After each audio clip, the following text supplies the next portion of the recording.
খেলার খবরে নজর রাখতেই হচ্ছে ডার্বির রং লাল হলুদ। ডুরান্ড ডার্বিতে জয় ইস্ট বেঙ্গলের, মোহনবাগানকে 2-1 গোলে হারালো ইস্ট বেঙ্গল। ইস্ট বেঙ্গলের হয়ে জোড়া গোল দিমিত্রির, মোহনবাগানের হয়ে ব্যবধান কমান অনিরুদ্ধ। ডুরান্ড সেমিফাইনালে ইস্ট বেঙ্গলের সামনে ডায়মন্ড।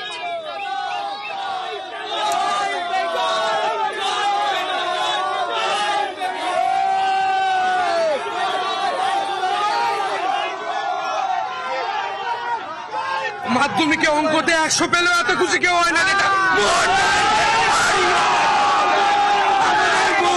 মোহনবাগানকে হারিয়ে যা খুশি, এতদিনের ওদের এত ডিমির নাকি ডার্বি ছাড়া গোল হয় না, ডার্বিতে গোল করবে। আজকে কোথায় ডিমি, কোথায়? আজকে যদি রশিদ থাকতো না, আজকে মোহনবাগান খেলতে পারতো না। খেলতে আমরা দিয়েছি মোহনবাগানকে, বলে বলে লাড্ডু দিয়েছে, বলে বলে। আমরা এমন হারাবো, টুর্নামেন্ট থেকে পুরো মুছে দেবো, মোহনবাগানকে দুর্দিন থেকে মুছে দেবো। মারাত্মক টিম, এই টিম যদি থাকে তাহলে আমরা পরপর চ্যাম্পিয়ন হবো। অনেকদিন ধরে ওদের অপমান সহ্য করেছি, আজকে উত্তর দেওয়ার পালা, আজকে উত্তর দেওয়ার পালা। দিবি অফকোর্স, দিবি আমার ফেভারিট।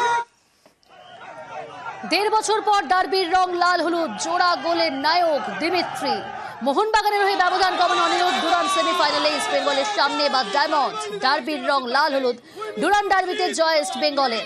পারাদীপ রয়েছে আমার সঙ্গে। পারাদীপ, 1.5 বছর পর ডার্বির রং লাল হলুদ, দুরন্ত পারফরমেন্স দিমিত্রির, বলা যায় তার জোড়া গোল।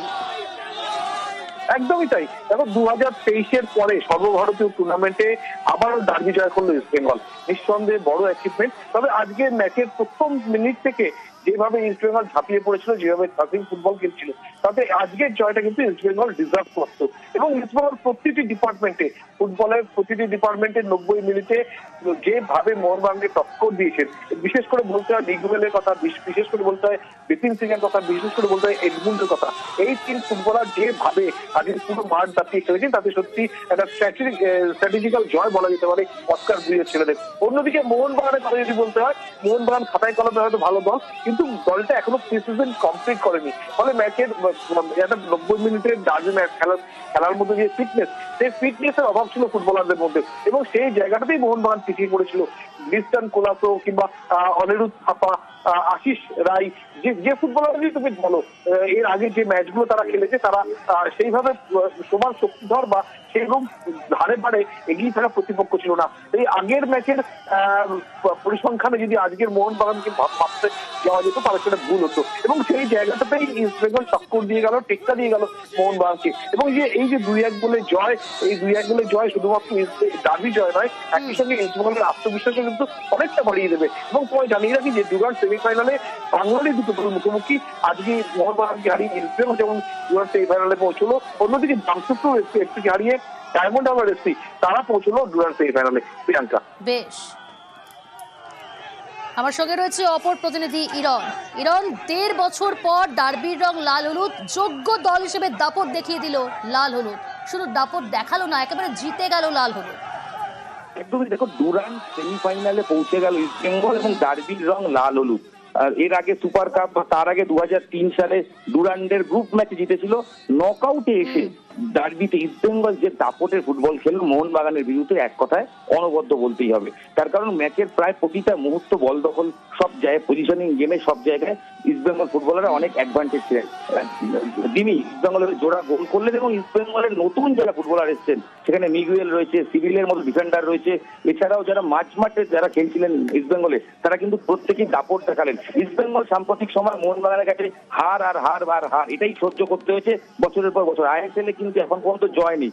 সেই দলটা কিন্তু খোঁচা খাওয়া বাঘের মতো। ইস্ট বেঙ্গল মানে অনেকে বলেন যে, ইস্ট বেঙ্গল সমর্থকরা বলেন খোঁচা খাওয়া বাঘ। সেই দলটা কিন্তু ঘুরে দাঁড়ানো, এবং ঘুরে দাঁড়ানো না, ডুরান্ড কাপের নকআউটের ম্যাচ, কোয়ার্টার ফাইনাল ম্যাচ, এবং মোহনবাগান এখানে মোহনবাগান কিন্তু ফুল টিম, তাদের ম্যাকলারেন থেকে শুরু করে পেট্রাটো সমস্ত যারা গতবার আইএসএল জিতেছে যেই দল, সেই দলের প্রায় 90% ফুটবলার উপস্থিত। সেই দলের বিরুদ্ধে 2-1 গোলে ম্যাচে জিতলো। প্রথমার্ধে পেনাল্টি থেকে ডিমির গোল, দ্বিতীয়ার্ধে আবার গোল, 2-0 এগিয়ে যাওয়ার পর অনিরুদ্ধ থাপা একটি গোল শোধ করলো। ম্যাচের দাপট কিন্তু ম্যাচের ইস্ট বেঙ্গল ফুটবলারদের কাছেই ছিল, এবং ম্যাচ শেষে ইস্ট বেঙ্গলের জয়ের উৎসব উল্লাস তো আমরা দেখতেই পাচ্ছি। সব নিয়ে সেমিফাইনালে ইস্ট বেঙ্গল, প্রতিপক্ষ বাংলার আরেক ক্লাব ডায়মন্ড হারবার। তবে ডার্বি জিতে যুবভারতীর রং দীর্ঘদিন পর আবার লাল হলুদ। একেবারে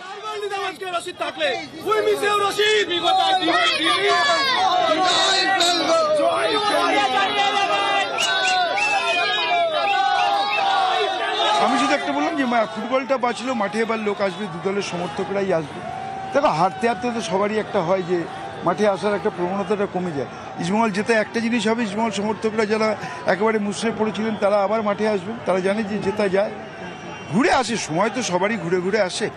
আমার চোখে যদি ম্যাচের সেরা বলো তাহলে ইস্টবেঙ্গলের 8 নম্বর player Miguel is a very good player. এত ভালো পায়ের ডজ, এত দাঁড়িয়ে দাঁড়িয়ে এত সুন্দর মুভমেন্টে লোককে 3-4 প্লেয়ারকে কাটিয়ে নিচ্ছে। I think he is the man. এবং আমি আরেকটা প্রশংসা করবো, ইস্টবেঙ্গলের গোলকিপার খুব ভালো খেলেছে, অন্তত দুটো সেভ তো একদম জেনুইন সেভ করেছে। কারুর শেষ হয়, কারুর শুরু হয়। আমরা তো এখনো অবধি বহু ম্যাচে এগিয়ে আছি, ওদের সাথে আমাদের যতবার দেখা হয়েছে। আমার মনে হয় এটা একটা ম্যাচ, একটা কোয়ার্টার ফাইনাল ম্যাচ হলো। অপোনেন্ট নিশ্চয়ই একটা সম্মানীয় টিম, কখনো কেউ জিতবে, কখনো কেউ হারবে, কিন্তু কাউকে বিদ্রুপ করে ছোট করাটা ঠিক না।